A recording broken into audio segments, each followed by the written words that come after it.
it's not crazy. It's something we do all the time. But okay. It is. It is indeed.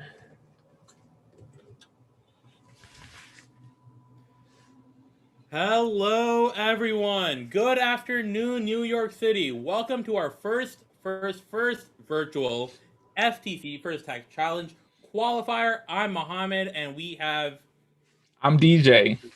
and also,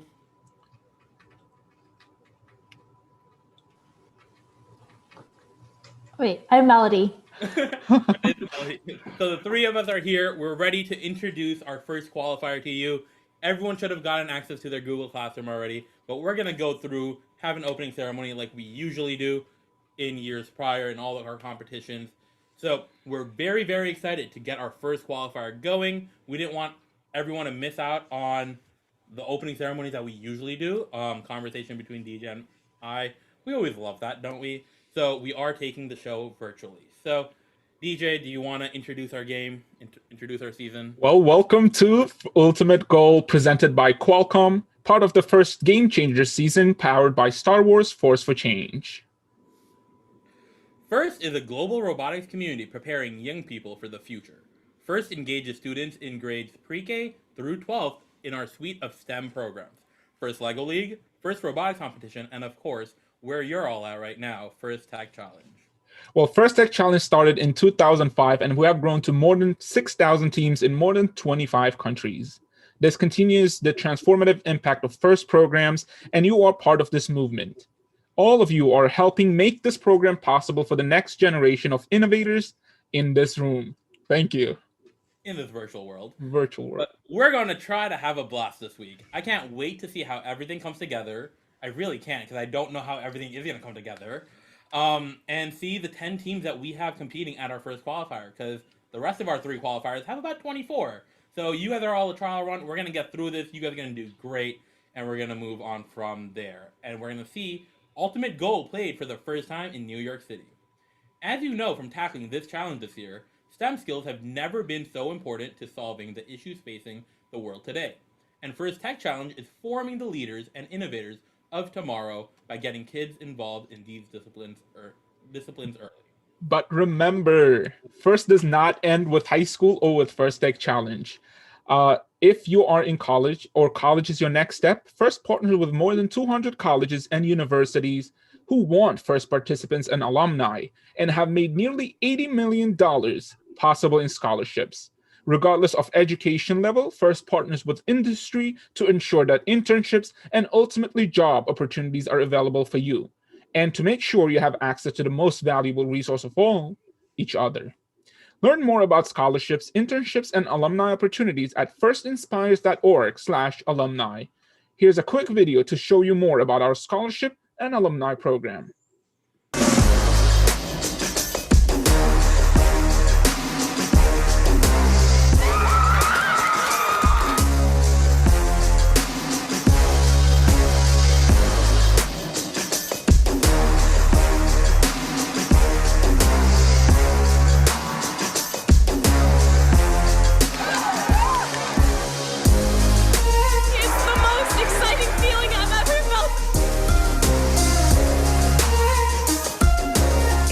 Alumni means that I have an entire world of connections.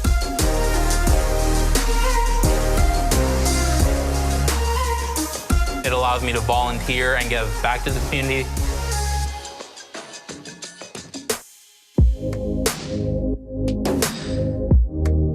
I think FIRST can really prepare you to solve any number of the world's big problems. The skills that you're going to be learning can completely change the future.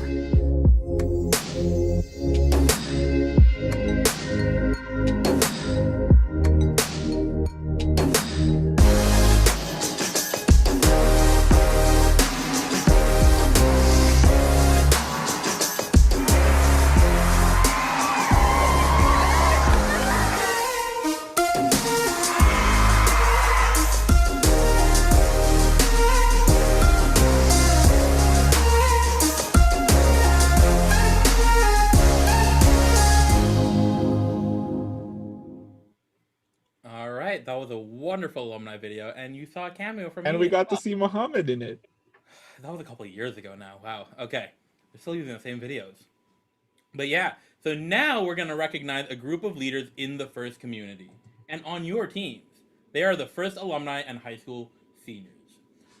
Would all the FIRST alumni here or on this video call, please comment in the chat. Let us know you're here. Tell us what team you were on. Tell us what you're doing now. Thank you for all your continue to do your oh god. Thank you for all you continue to do to further the mission of FIRST and inspire the next generation. For some of you, ultimate goal may be your final season competing in FIRST. We would like to take a moment to recognize those who will soon be FIRST alumni. Let's recognize all our high school seniors in the chat as well. Let us know who your seniors are, what they're up to, and how they plan on continuing on after their careers with as students in FIRST. You are becoming FIRST alumni now too, and we look forward to seeing what you do with your next chapter. So I want to take a moment to recognize the next group of people and thank all parents, coaches, and mentors and volunteers who make all our events possible. Without you, this would not have happened. Thank you. We ask all of you today to honor the FIRST ethos, gracious professionalism. This means doing your best work, and at the same time, we're going to respect and value the other students, teams, and volunteers here. Today is where all the hard work you have put into designing, building, and programming your robot comes into life in thrilling competition. Good luck. Each year, the FIRST Tech Challenge creates new and exciting games for teams to learn and compete in. In this year's season, FIRST Game Changers, powered by Star Wars Force for Change, teams around the world are exploring the evolution of our sports and activities that make us physically and mentally strong. This year, teams are working to redefine the game and revolutionize the way we play and move. In the 2020-2021 game, for us in New York City, fully 2021, Ultimate Goal, presented by Qualcomm, FIRST Tech Challenge participants will become teammates at the top of their game, competing in a thrilling sport to score, to win, and to leave a legacy that lasts. They'll learn how to work together to recover from failure, build confidence, and champion each other to exceed team and personal potentials. Let's take a look at this year's season challenge.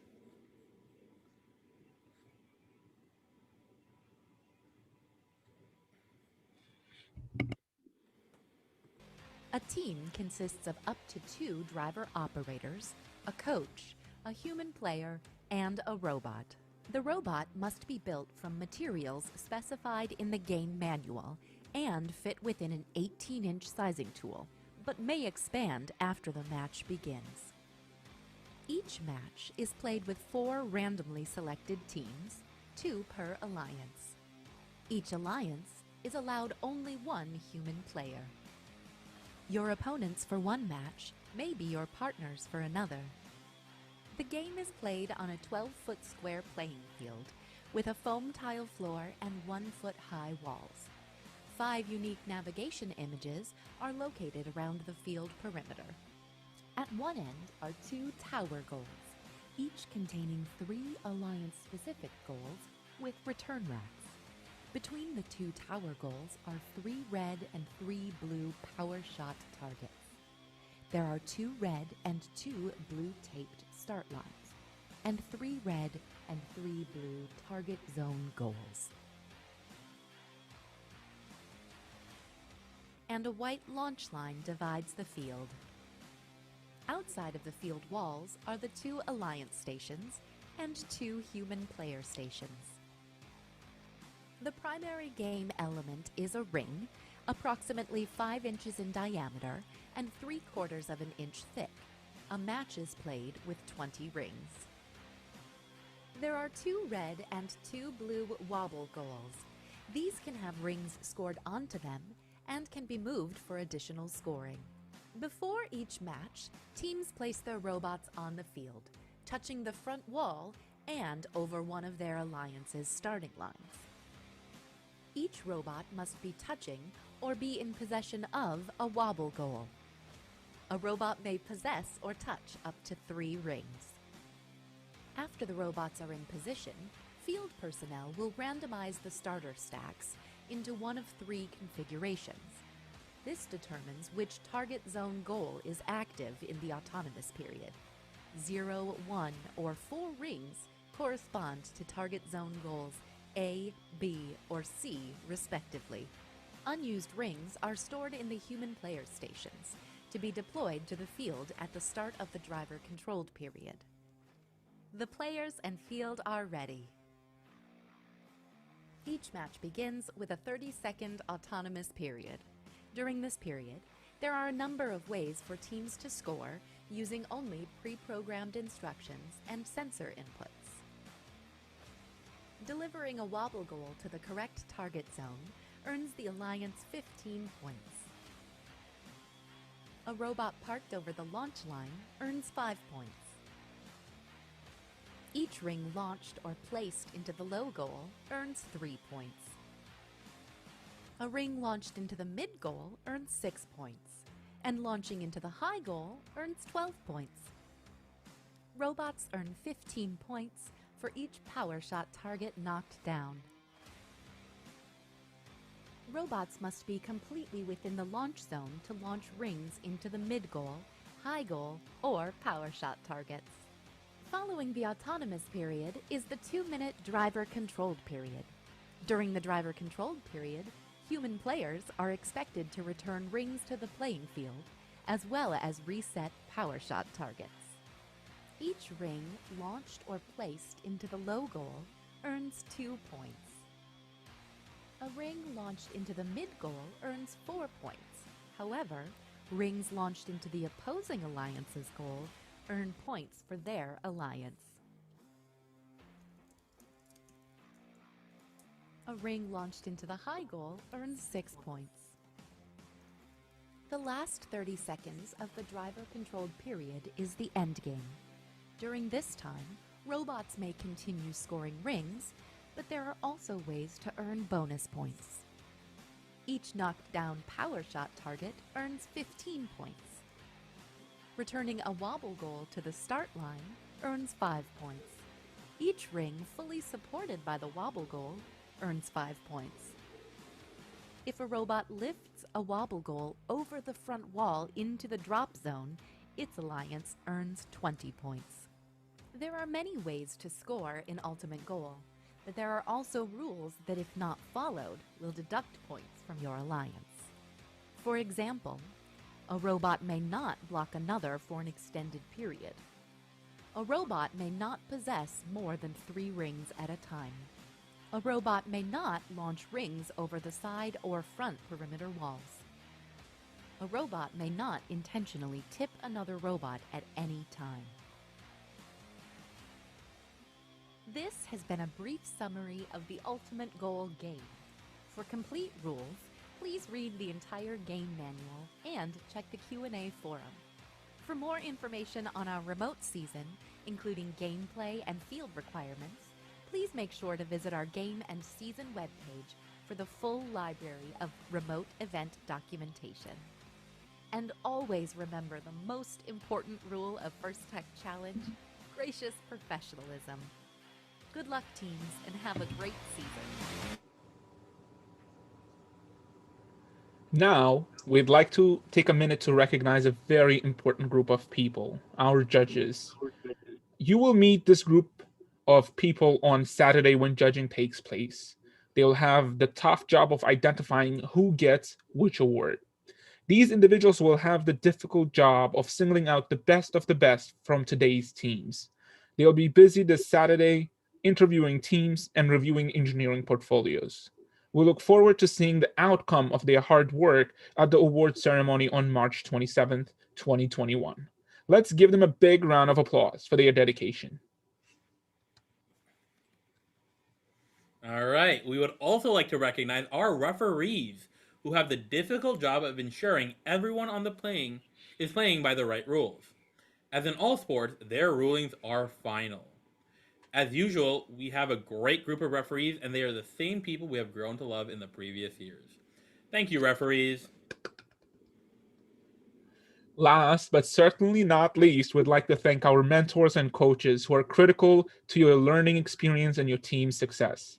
Many of you are also mentoring teams from one of our first programs, First LEGO League Challenge, First LEGO League Discover, and First Robotics Competition, and may even be a First alumni yourselves. On behalf of all First, a big thank you to all the mentors and coaches. You are really our champions of the game.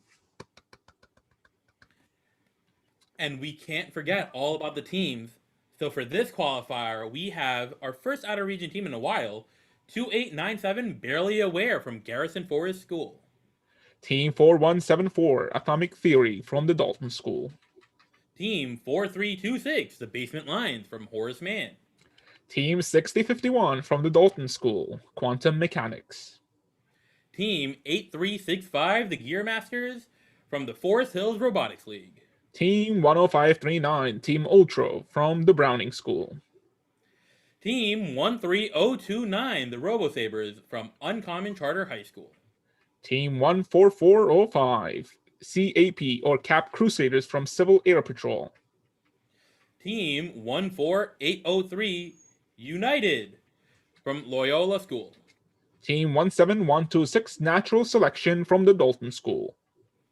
And thank you for joining today. We are looking forward to a wonderful week.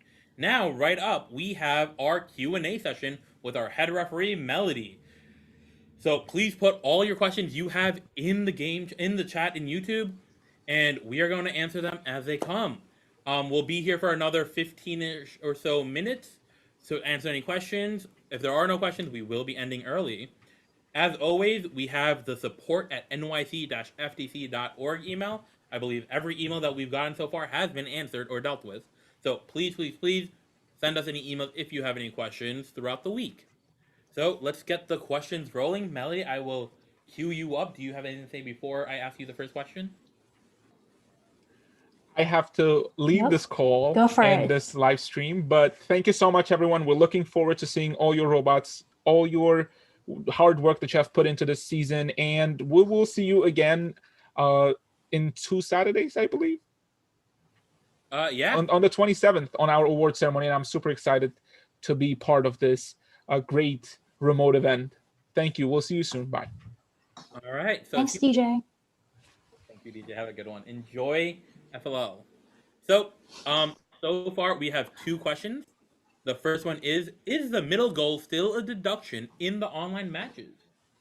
That is not a deduction in the online matches. In the online matches, the middle goal is counted as a scoring goal. So even though it looks, if you're in the red team, it looks blue, but it still counts as a regular score. So no deductions for a remote play. You heard it here. It is not a deduction. All right. And then we have, how should we randomize the starter stack for our matches? You should be able to use any form of randomizer as long as it can randomize between 1 and 6. That should work. So you can get a dice or ask Siri to roll a dice for you. All right. Are there any other questions? We will be answering questions as they come. If there are no questions, we are just going to end it. So if you want to hear more of our amazing voices, ask away.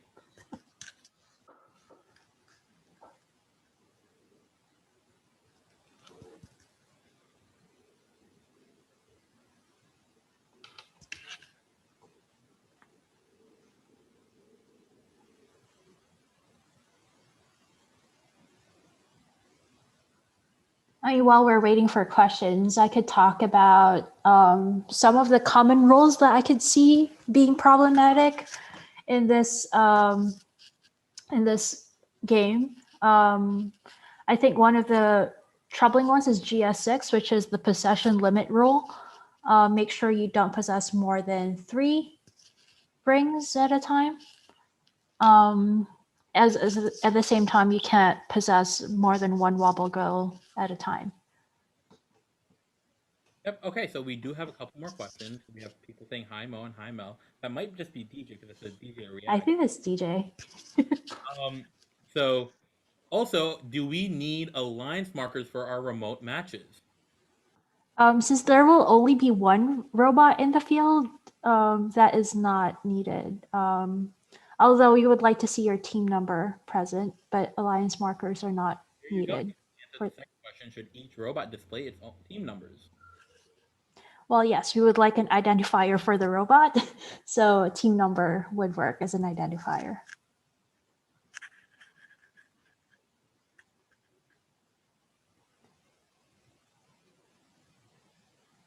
While we're waiting for questions, another couple of rules that you should watch out for is probably GS12 and GS13, which is the launching rules, which means you don't want to launch if you're not within the launch zone, if you're trying to hit the middle or the top goal.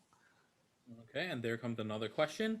Are there any specific requirements for the video as in how it is filmed? So for example, do we need to include the drivers in the video? You do not need to include the drivers in the video. All we require is that we can see the whole field and all the scoring elements in the field. And it should be one continuous video, not longer than 3 minutes long, so that you can include the randomization.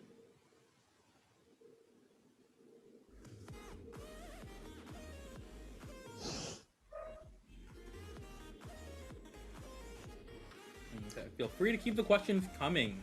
We will be, let's say we'll be here till 4:30. Yeah, I guess. Sounds like a good time.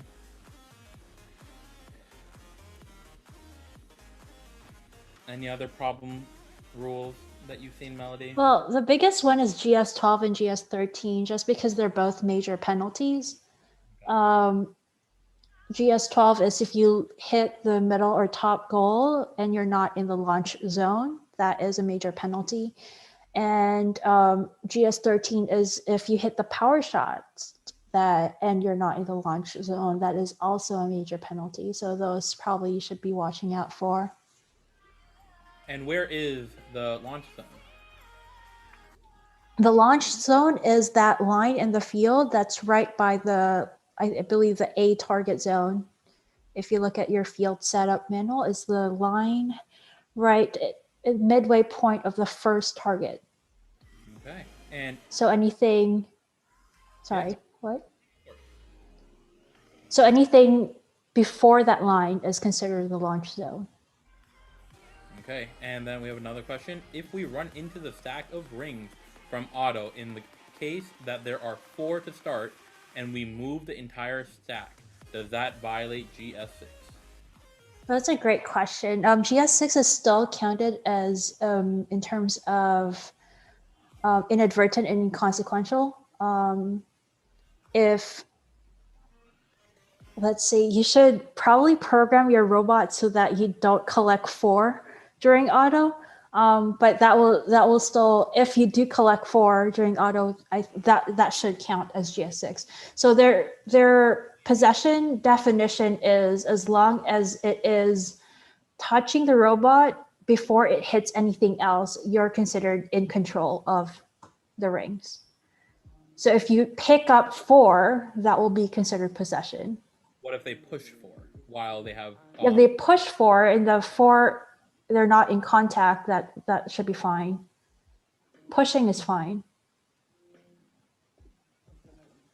Picking is not fine.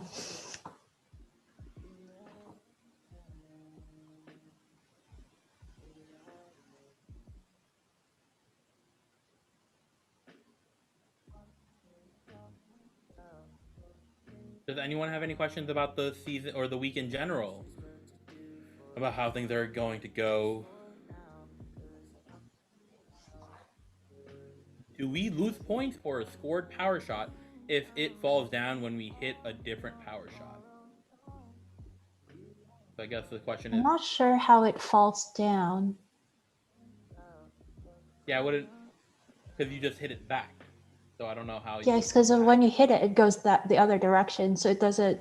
If you hit it again, it should not fall back. Probably check your mechanism if that's happening, because that should not happen. The only way I think you can descore is if the human player resets it. But let's say there is some weird thing going on, it gets caught on it, and it brings it one back.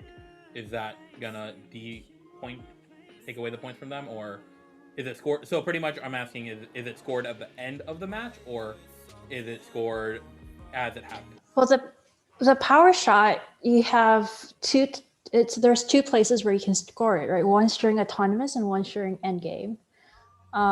During autonomous, after it scored after the autonomous is over, because that's when you reset it. So anything that's scored or descored at that point is going to be counted at the end of autonomous. Does that answer that question? I think so. If it doesn't, please let us know.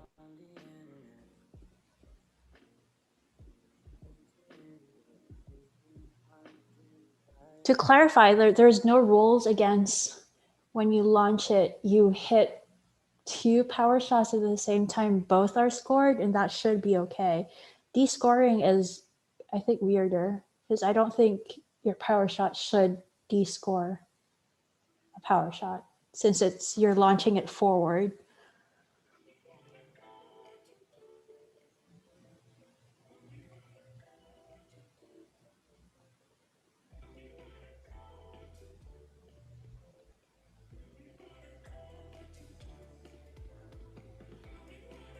So I guess people are just enjoying the music. We do have 23 viewers.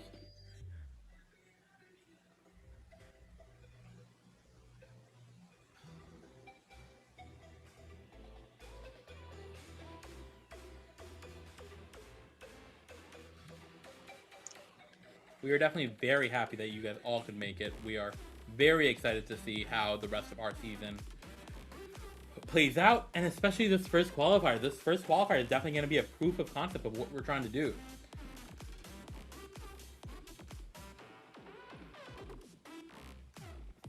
Oh, so apparently that is some teams are having that issue of the power shot falling back. Okay. But if that helps, you score at the end of each round. So if you descore it, just score it again.